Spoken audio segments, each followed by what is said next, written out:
இந்த பதிவு முருகர் பிரம்மனை சிறையடித்த கதை. இந்த கதை உங்களுக்கு தெரியுமா? வாங்கள் இந்த பதிவில் பார்க்கலாம். ஒரு நாள் படைப்பின் கடவுளான பிரம்மா கைலாசத்துக்கு வருகிறார்.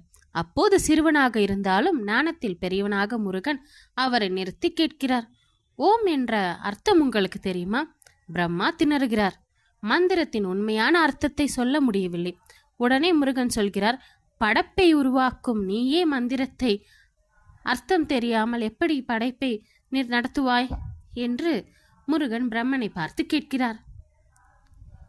அவர் பிரம்மாவை சிறையில் அடைக்கிறார். உலகம் மிகவும் குழப்பமடைகிறது. அப்போது சிவன் வந்து மகனை கேட்கிறார், நீ ஏன் இதை செய்தாய்? முருகன் பதிலளிக்கிறார், அறிவில்லாமல் அதிகாரம் இருக்கக்கூடாது. சிவன் மகிழ்ந்து பிரம்மாவை விடுவிக்கிறார். அந்த நாள் முதல் முருகர் ஞானத்தின் வடிவமாக உருப்பெறுகிறார்.